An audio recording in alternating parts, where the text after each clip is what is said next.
Assalamualaikum everyone. I hope that you are doing well. Welcome to the Casual Talk. आज मेरे साथ हैं शायान अली मौजूद. ये कॉम्जी में as a senior iOS developer Germany में काम करते हैं. इनका एक्सपीरियंस जो iOS डेवलपमेंट से रिलेटेड है काफी यूनिक है, तो मैंने सोचा इनको अपनी टॉक में बुलाऊं और इनका एक्सपीरियंस आप लोगों के साथ शेयर करूं. Welcome Shayan to this particular casual talk and I would love to listen from you and learn from your experience कि आपका जो है जॉब का एक्सपीरियंस है, जो आपकी करियर प्रोग्रेस इस तरह से हो रही है, काफी इंस्पायरिंग है.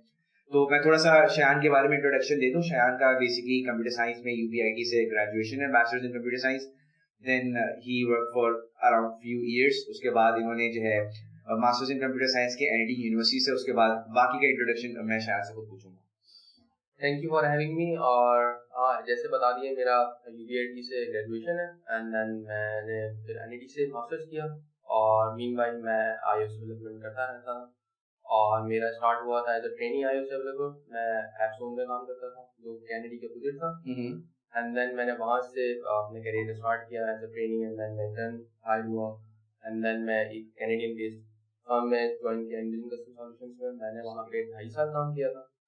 एंड देन वहाँ पे सर्विस बेस्ड था, तो हम 6 to 8 मंथ्स के प्रोजेक्ट किया करते थे. सही. एंड वहाँ पे काफ़ी लर्निंग हुई. स्टार्ट किया था ऑब्जेक्टिव सी से मैंने. सही. और उसके बाद फिर स्विफ्ट स्टार्ट हो गई, क्योंकि स्विफ्ट फिर आहिस्ता मिल गई थी. वहाँ पे 2.5 साल काम करने के बाद फिर मैंने वेरीपाक में स्विच किया. वेरीपाक एक मल्टीनेशनल कंपनी है, you know, it's Turkish based company. So वहाँ पे as an mobile developer start किया था. तो ऐसे फिर करते करते फिर in the middle of Covid मैंने फिर स्विच किया. मेरी काफ़ी लॉन्ग लीव थी वो, because in the middle of Covid मैं जॉब सर्च कर रहा था, जब सब कुछ बंद था. एंड देन मैंने फिर as a senior iOS developer मैं फिर लीडरशिप में मैंने ज्वाइन किया. 3 महीने मैंने रिमोटली काम किया था. एंड देन मैंने मेरा वीज़ा प्रोसेस हो गया. देन फिर in the middle of September I think मैं 2020 मेरा वहाँ पे मैं स्टुटगार्ट के करीब शहर. सही. वहाँ पे मैं गया. वहाँ उनका हेडक्वार्टर वहाँ पे. सही. तो वहाँ पे मैंने 2 साल 2.5 साल काम किया है. देन तो टोटल मिला के तुम्हारा 2016 से लेकर 2022 तक 6 साल का iOS एक्सपीरियंस है. एग्जैक्टली.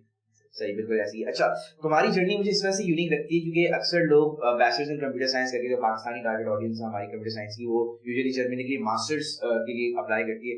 तुम्हारा यूनिक एक्सपीरियंस ये है कि तुम्हारा मास्टर्स भी यहीं से है और directly you have applied for a job in a foreign country. तो that's the story very inspiring कि किस तरह तुमने वो जॉब की सर्च या रिक्रूटिंग किस तरह हुई. कुछ टिप्स एंड ट्रिक्स दे सकते हो ताकि हमारे जो लोकल टैलेंट है, जो iOS डेवलपमेंट का हमारा जो कम्युनिटी है, ताकि उनको भी बेनिफिट हो. भाई इसने ये स्ट्रेटजीज दी, एक लोकल यूनिवर्सिटी का ग्रेजुएट मास्टर्स है, इस तरीके से ये स्टेप्स होते हैं, उस पर्टिकुलर स्टेप्स को गाइड कर सकोगे. If a particular person having 2 or 2.5 years of experience of iOS or even 3 even at a senior level, तो व्हाट्स द राइट स्ट्रेटजी कि हम किस तरह हम जो है उसके लिए एक लुक्रेटिव कैंडिडेट बन सकते हैं किसी भी फॉरेन रिक्रूटर के लिए. यार बहुत बड़ा क्वेश्चन के लिए फर्स्ट ऑफ ऑल तो इसमें काफी सारी डिफरेंट ट्रिक्स हैं. बेसिकली फर्स्ट ऑफ ऑल तो आपको अपना माइंड बनाना पड़ता है. सही है. कि आपको कहाँ जाना है. फॉर एग्जांपल राइट, लोगों के होते हैं कि लोगों को जर्मनी जाना है, यूरोप में किसी भी कंट्री जाना है.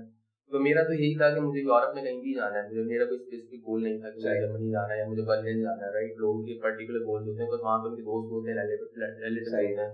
तो मेरा यही था कि मुझे कहीं भी जाना है, बस मुझे यू नो रिमोट भी जॉब मिल जाए तो मैं कर लूंगा. इट्स जस्ट दैट कि मुझे लग नहीं रहा था कि कराची में मेरा कोई ऐसा आगे सीन हो रहा है. राइट. सो मैंने 2018 के एंड में स्टार्ट किया था सर्चिंग. कुछ आपके पेयर्स जा रहे होते हैं, तो मैं आगे था जो काफी अप्लाई किया. सो उससे मेरी बात होती थी, तो उसने बोला कि इस तरीके से मैं जाता हूँ. तो उससे मैंने कुछ पूछा था, तो उसने मुझे क्लासरूम को बताया था उस वक्त. Glassdoor.com. और लिंक्डइन का उस वक्त इतना नहीं था. तो हम Glassdoor पे और जो गूगल की iOS डेवलपर की जॉब्स होती थी वहाँ सर्च करो तो गूगल भी आपको बता रहा होता है. राइट. तो उसमें मैंने सर्च किया और देन आपके कोई आपके बेसिकली नेटवर्क जो होता है आपका, वो आपको ज्यादा हेल्प करता है. फॉर एग्जांपल अगर कोई आपका दोस्त अप्लाई कर रहा है और उसका वहाँ पे नहीं हुआ, तो आपको बता दे कि यार मेरा यहाँ नहीं हुआ तो यहाँ अप्लाई कर दो. राइट. तो उसने काफी हेल्प किया. बस जब हम वेरीबाग में काम करते थे तो मेरे कोई 6-7 काम करते थे हम 6 iOS डेवलपर्स. तो हमारे 6 का ही था कि हमने जाना है. राइट. तो फॉर एग्जांपल वहाँ पे होता था अब्दुल बासित. राइट. अगर वो देख रहा है तो थैंक यू. उसने काफी हेल्प की मेरी इन टर्म्स ऑफ दैट कि हम एक दूसरे से बात करते रहे कि किस तरीके से करना है और किस तरीके से ट्रायल टास्क किस तरीके से तुम लोग कर रहे हो. तो इस तरीके से हम आपस में डिस्कशन करते थे. तो that help a lot in terms of किस जगह से आपको होती हैं, कहाँ से आपको वीजा स्पॉन्सरशिप की जॉब मिलती हैं। तो आप जैसे मैंने बता दिया, लिंक्डइन काफी इवॉल्व हो गया है। लाइक लिंक्डइन पे आप अगर सर्च करते हो तो iOS डेवलपर इतनी नीश वो है डोमेन है कि आपको उसकी जॉब भी काफी मिल जाती है। तो अगर आप अप्रोच करो एक तरीके से किसी भी रिक्रूटर को, तो आपको अगर आप 10 को कर रहे हो तो एक को तो आपको कर ही देते हैं कि आप एटलीस्ट ट्राई आउट कर लो, ट्राई टास्क कर लो। तो वहां से शुरू होता है बेसिकली। तो मेरा तो यही स्टार्ट हुआ था कि मैंने मैं तुम्हें लिंक शेयर कर दूंगा, तुम इस पे लगा देना। तो बेसिकली एक गिटहब की रिपोजिटरी है, उसमें वो रिपोजिटरी का हेडलाइन ये है कि no whiteboard coding trial task companies. तो उसमें कंपनीज है कोई 200 से 300 कंपनीज। तो उसमें फ्रंट एंड डेवलपर्स की सारी जो भी रिमोट हायर करती हैं, जो भी वीजा स्पॉन्सरशिप करती है ना, तो उसकी एक रिपोजिटरी बनी हुई है। तो उसने भी काफी हेल्प की थी। उसमें स्वीडन की कंपनीज हैं, उसमें यूरोप की काफी सारी कंपनीज हैं, यूएस की कंपनीज है जो रिमोट हायर करती हैं। तो that really help a lot. बहुत कम लोगों को इन चीजों को पता होता है क्योंकि रिपोजिटरीज काफी हैं गिटहब की। और वैसे नॉर्मली रेडिट पे काफी लोग इस चीज को डिस्कस कर रहे होते हैं, तो आप सर रेडिट भी ज्वाइन कर सकते हो अगर आपको थोड़ा आउट ऑफ द वे जाके भी ज्वाइन आपको मतलब इट्स जस्ट दैट कि आपको एक अंदर से होना चाहिए आपको। तो मतलब सवाल ये है कि कितना रिलेवेंट एक्सपीरियंस होना चाहिए किसी फॉरेन कंपनी में अप्लाई करने के जर्मनी में being a developer?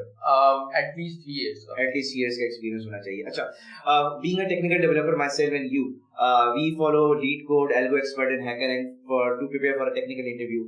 तो in your opinion कि आप मेरे ख्याल से एक सिंगल वेबसाइट में फोकस होकर बंदा प्रिपेयर कर रहा होता है, तो तुम्हारे नजरिए में being an iOS developer हमें किस प्लेटफॉर्म को फॉलो करते हुए अपनी प्रॉब्लम सॉल्विंग स्किल्स को बिल्डअप करना चाहिए?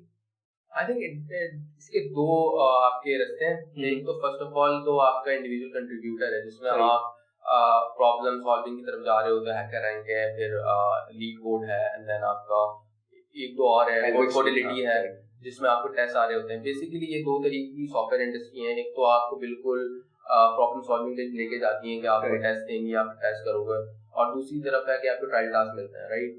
तो मैंने तो कभी इस तरफ गया ही नहीं, मैं प्रॉब्लम सॉल्विंग की तरफ गया ही नहीं हूँ। मुझे पता था कि मेरी क्या लिमिटेशंस है, सही।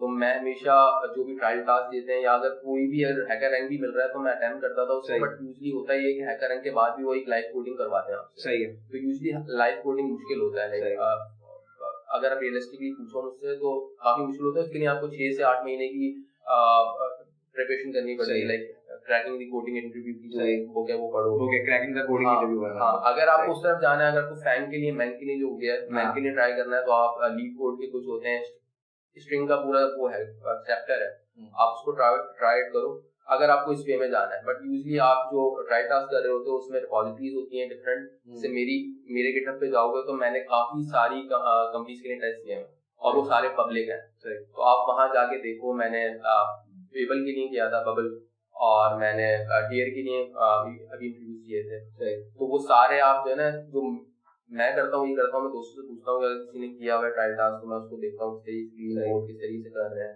कौन सी कंपनी क्या चाह रही है। बस यूजली कंपनीज भी चाह रही होती हैं कि ट्रायल टास्क में वो चीज मिले जिस पे हम काम कर रहे हैं। बिल्कुल ठीक है, तो आप जाके उनके ब्लॉग पोस्ट पे जाके सर्च करो। बेसिकली हर कंपनी का एक ब्लॉग पोस्ट होता है जिसमें वो सब चीजें लिख रहे होते हैं कि हम क्या चीजें टेक्निकलिटीज परफॉर्म कर रहे हैं डे टू डे टास्क में। तो आप उस तरीके से लेके जब ट्रायल टास्क को इम्प्लीमेंट करते हो ना, जैसे फॉर एग्जांपल अगर बबल का दूं, बबल का मैंने दिया था जिसमें मेरा नहीं हुआ because of some reason, I don't know why. अब वो रिएक्टिव प्रोग्रामिंग पे काफी काम कर रहे हैं, जैसे कंबाइन हो गया, RxSuite हो गई। तो अगर आप RxSuite नहीं लगाते उसके ट्रायल टास्क में तो वो थोड़ा सस्पेक्टिकल हो जाते हैं, ये बंदा हमारे तरफ एडजस्ट होगा नहीं होगा। तो आपको बेसिकली अपनी इन चीजों पे काम करना चाहिए, एंड देन आई थिंक आपके इंटरव्यूज तो होते हैं, मोस्टली इंटरव्यूज के लिए आपको आ जाती है। बट इट्स जस्ट दैट छोटी छोटी चीजें आपको पता होनी चाहिए कि कौन सी कंपनी क्या चाह रही है आपके साथ, उस तरीके से आप काम करोगे तो सही, होपफुली होगा। सही। अब तुमने लोकल इंडस्ट्री में भी काम किया है और तुम इंटरनेशनल कंपनी में भी काम कर रहे हो। कोडिंग प्रैक्टिसेस और जिस तरीके से हमारा एक फ्लैट ऑर्गेनाइजेशन का टेक स्टार्टअप में एक स्ट्रक्चर होता है, ठीक है, तुमने क्या डिफरेंस यहाँ लोकल कंपनीज में और बाहर जर्मनी कंपनीज फील किया और क्या चीजें हमें अडॉप्ट करनी चाहिए? यार फर्स्ट ऑफ ऑल तो आपका वे ऑफ कोडिंग है कि आप किस तरीके से किसी भी प्रॉब्लम को लेके चलते हो। फॉर एग्जांपल यहाँ पे मैंने देखा था कि बस हमें जो चीटियां लगानी है, हमें बस काम करना है, हमें बस काम करना है, हमें बस चीटियां लगानी है कि इसको स्टैक ओवरफ्लो पे जाओ, कोई भी कोड मिल रहा है आप लगा दो। Like no documentation in terms of like comment भी नहीं कर रहे कि आप जो लॉजिक लिख रहे हो उसमें आप कमेंट कर दो कि भाई ये लॉजिक ये करती है। फॉर एग्जांपल अगर एक हफ्ते यानी कि तुम उसका डॉक्यूमेंटेशन यानी कोड कमेंटिंग की बात कर रहे हो, मैं इस लेवल पे जाके बात कर रहा हूँ। अब मैं तो उस डॉक्यूमेंटेशन की बात ही नहीं कर रहा कि आप कोई फंक्शन लिख रहे हो तो उसके पैरामीटर्स क्या क्या उसकी डेफिनेशन क्या है, मैं उसकी तो बात ही नहीं कर रहा। मैं सिर्फ बात कर रहा हूँ कि आप जो भी चीज कर रहे हो उसका पता होना चाहिए क्या कर रहे हो, राइट। आई फील कि जब मैं यहाँ पे काम करता था मुझे इतना अंदाजा नहीं होता था क्या चल रहा है, किस तरीके से मैं कौन सा पैटर्न यूज कर रहा हूँ। मैं यूनिट टेस्टिंग का तो पता ही नहीं होता था यूनिट टेस्टिंग क्या होती है।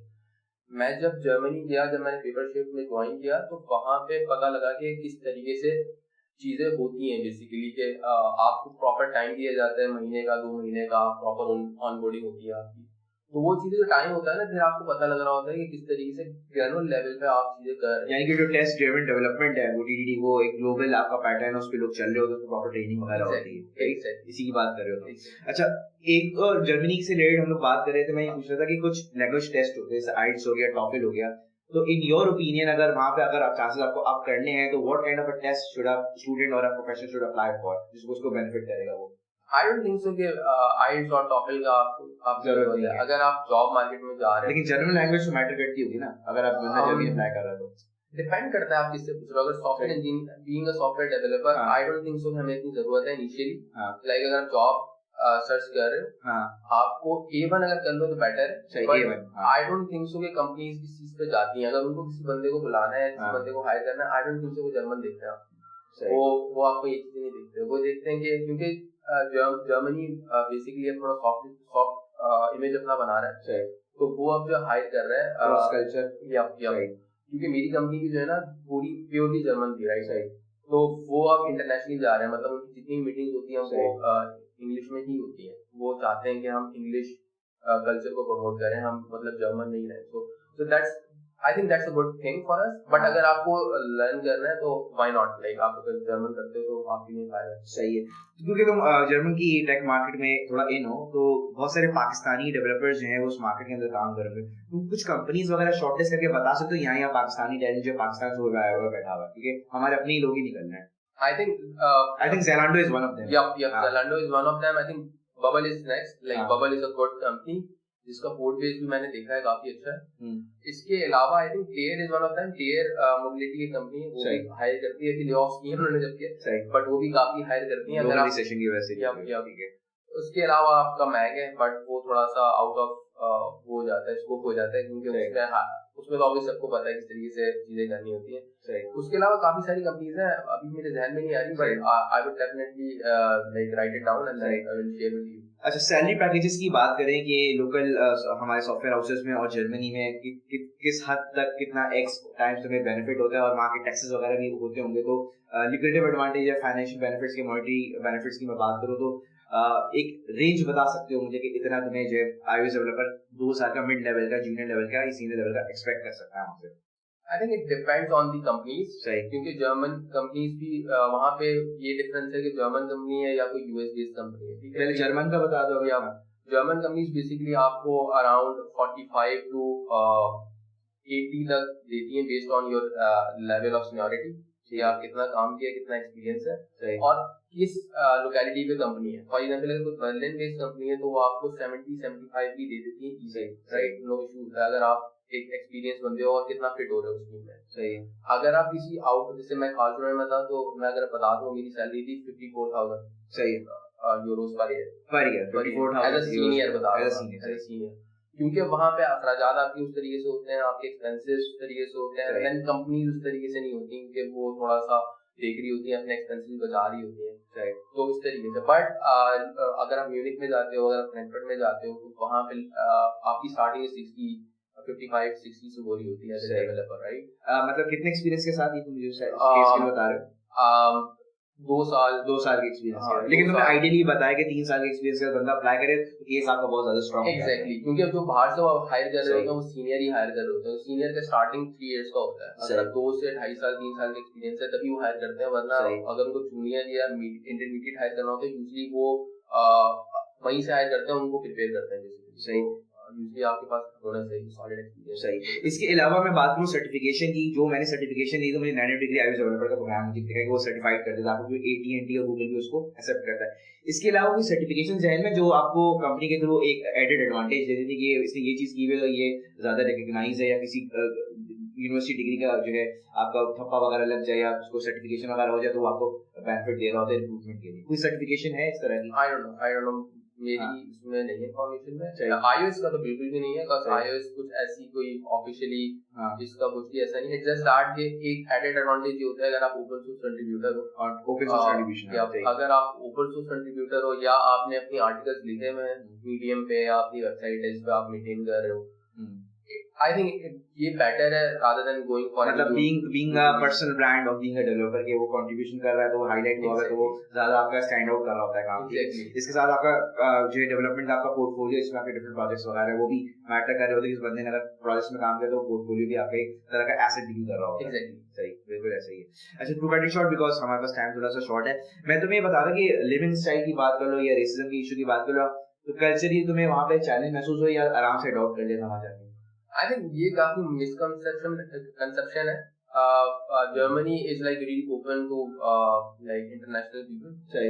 So जिस शहर में मैं गया था कार्लसरूहे में, like वो उसके शहर का मुझे नहीं पता था, बट वो काफी like मुझे सिर्फ बाय और हेलो के अलावा नहीं आती जर्मन, राइट? अगर ऐसा होता तो मुझे फौरन से जर्मन सीखनी चाहिए थी, बस आप फिर थोड़ा सा उनके कल्चर में थोड़ा सा घुल मिल जाते हो, बट मुझे नहीं आती जर्मन। ये मेरे पार्ट में भी काफी, तुम जर्मनी में काम कर रहे हो तो जर्मन नहीं आएगी।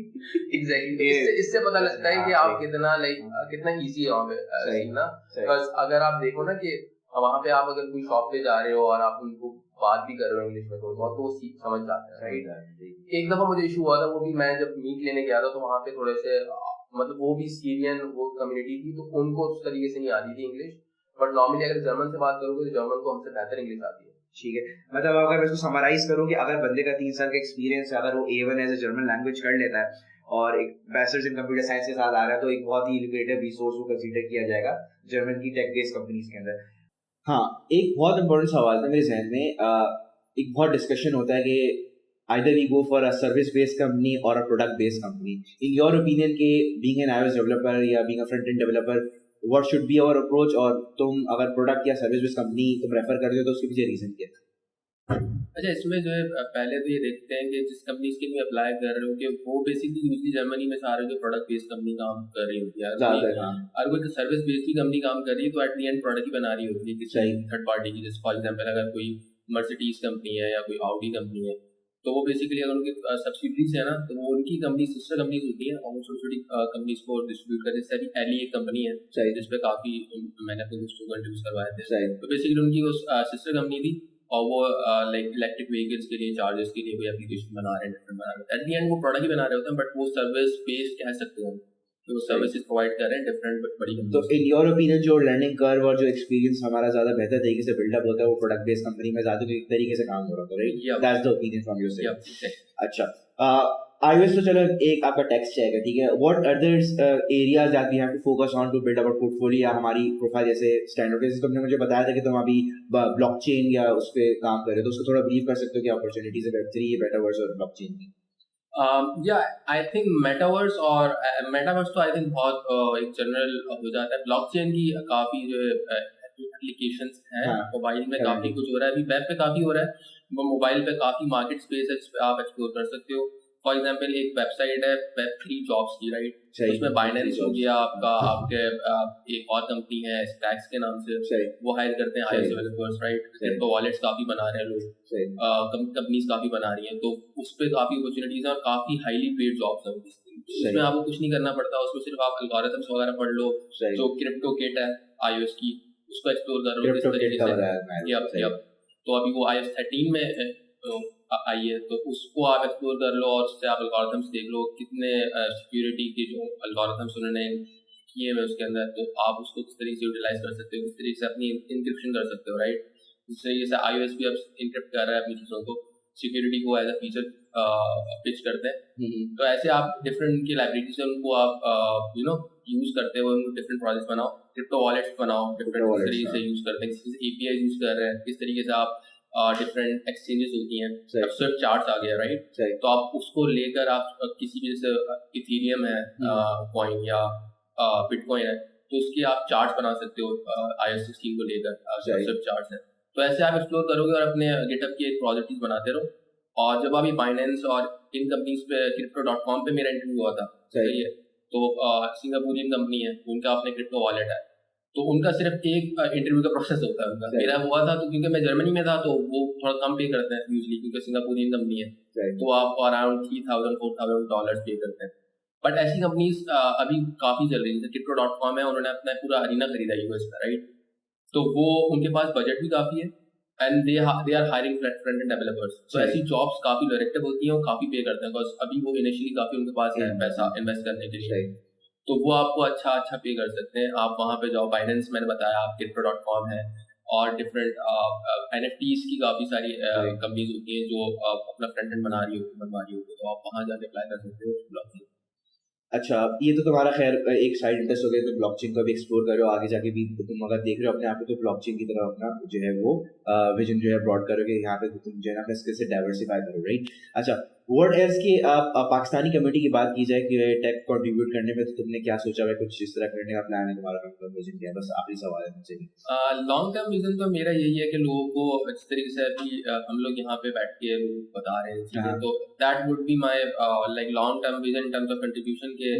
मैं चाहूंगा कि लोग लाइक मुझसे लिंक्डइन पे काफी लोग पूछते हैं चीजें, उसको इस तरीके से मे बी पॉसिबल मैं कोई पॉडकास्ट शुरू कर दूंगा, उस पॉडकास्ट की काफी चल रही है कुछ चीजें, या मैं एज इन जर्मनी में किस तरीके से आप आ सकते हो, या जर्मनी को लोग काफी कि वहाँ पे जर्मन सीखनी है। आई थिंक एज सच कुछ नहीं है वहाँ पे, आप इजीली जिस तरीके से आप यूएस अप्लाई करते हो, कनाडा अप्लाई करते हो, वैसे आप कनाडा में जर्मनी में आके इजीली आप अपना कैरियर स्टार्ट कर सकते हो।